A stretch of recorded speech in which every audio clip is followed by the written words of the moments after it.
Yes, good morning, children. Now, in this second video on electrolysis, today we are going to study about oxidation and reduction. Now, children, you must be thinking why we are studying oxidation and reduction in electrolysis. Now, children, whenever a chemical reaction takes place, it is a redox reaction, that is, oxidation and reduction takes place simultaneously. So in terms of that, children, we are going to study, and we already know about oxidation. So oxidation in electronic concept, oxidation is defined as a process in which an atom or an ion loses electron. So loss of electron is oxidation.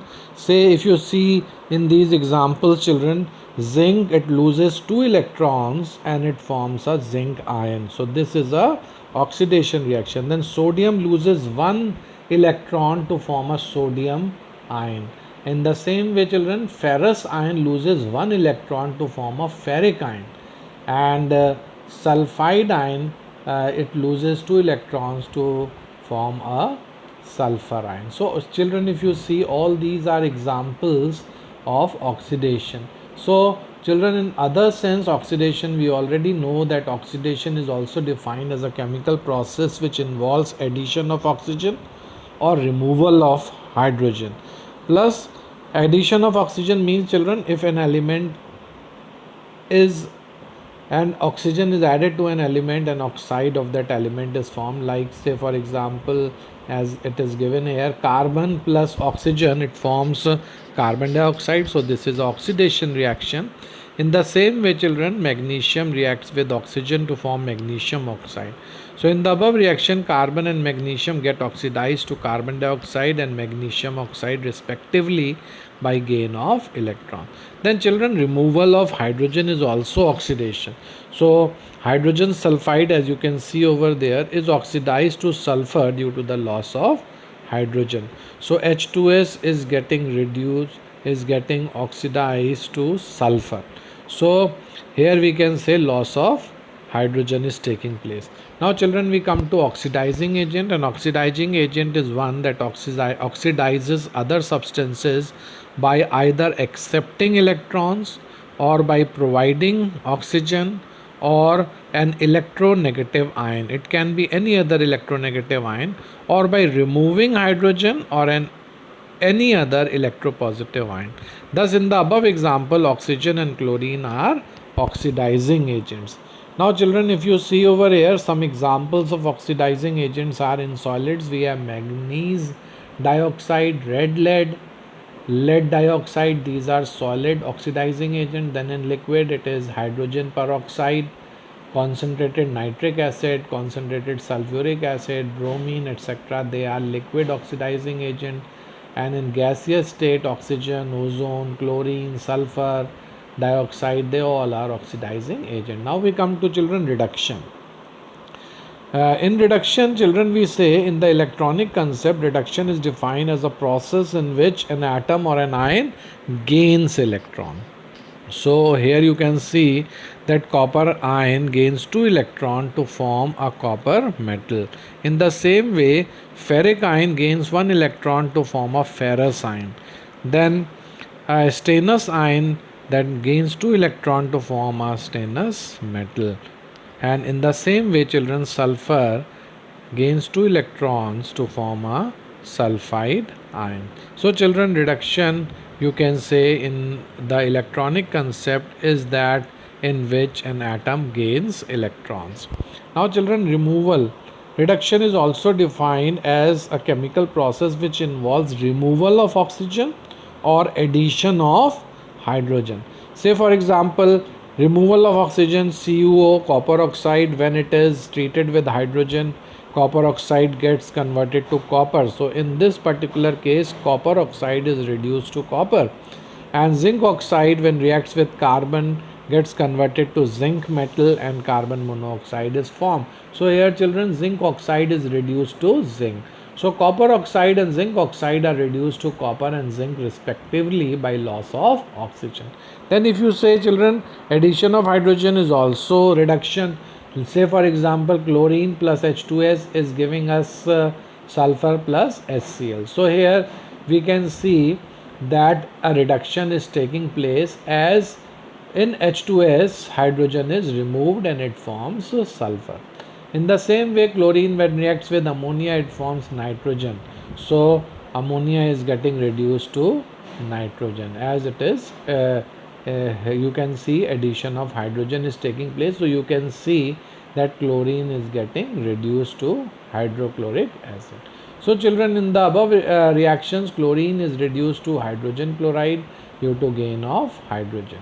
So in both the example, chlorine is getting reduced as there is a addition of hydrogen taking place. Now children, regarding reducing agent, a reducing agent is one that reduces other substances by providing electrons or by providing hydrogen or an electropositive ion or by removing oxygen or an electronegative ion. Thus in the above example, children, hydrogen, carbon, hydrogen sulfide and ammonia are reducing agent. Now we come to some examples of reducing agent in solid, children. Carbon, metal like zinc, aluminum, copper and sodium, stannous chloride, glucose, etc. They all are reducing agent. In liquid state, hydrogen peroxide, hydrogen iodide, hydrogen bromide, they all are acting as reducing agent. If you see hydrogen peroxide, children, it is also acting as a oxidizing agent. Here it is acting as a reducing agent also. So children, in gases we can see that in gases, hydrogen sulfide, carbon monoxide and sulfur dioxide, etc., they are also reducing agent. Now children, we come to the next theory, that is theory of electrolytic dissociation. But before that, I hope you have followed the oxidation and reduction, and we are studying it in electrolysis, because in electrolysis both oxidation reactions and reduction reactions takes place, and they take place by the loss of electron or by the gain of electrons. So children, now we come to the theory of electrolytic dissociation. Now dissociation means, children, when an electrovalent compound or when a compound which is in solid state, it separates forming ions. So Svante Arrhenius in 1887 gave an ionic theory. According to him, number one, an electrolyte on dissolving in water dissociates into free mobile ions, that is positive ion cations and negative ions anions, and allow the flow of an electric current through it. So when electrolytes, they dissolve in water and they form free mobile ions, then all ions carry an electric charge and are responsible for the flow of current through the solution. That is the second point of this theory. Third is the conductivity of electrolyte depends upon the concentration of the ion in the solution. So the conductivity of electricity will depends upon the concentration of ions, and we say that if there are more ions, more conduction takes place, and if there are less ion, then less conduction takes place. The number of positive charge equals to the number of negative charge in the solution, and thus the solution is in electrolytic equilibrium.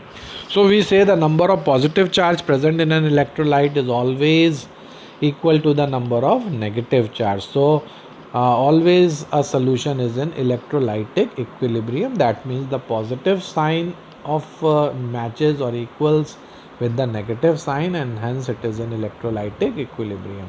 The equilibrium is also established between the unionized molecules and the ions produced. In non-electrolytes such as sugar solution, benzene, etc., there is no ionization, therefore only molecules are present in solution. Then sixth point, children, the degree of dissociation is the extent to which an electrolyte dissociates or breaks up into ions.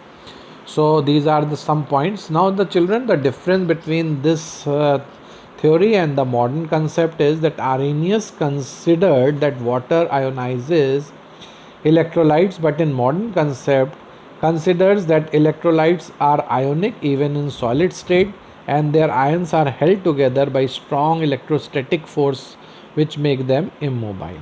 Water renders these ions mobility by breaking the electrostatic forces. So children, this is regarding this theory.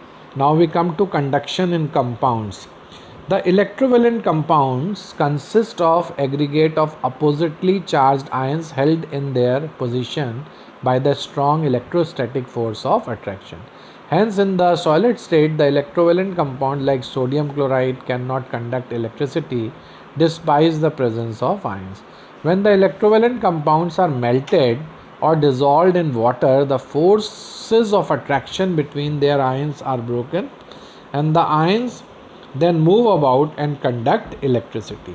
So children, we see that conduction takes place only in ions, and covalent compounds which are polar in nature, they also ionizes in aqueous solution and conduct electricity.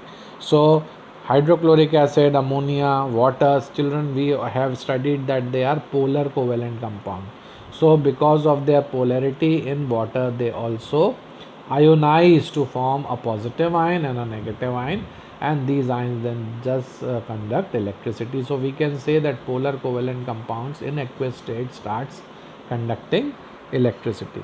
So children, this is regarding the second video on this, then we'll continue with it, and we can discuss the problems related to this chapter up to now in the class.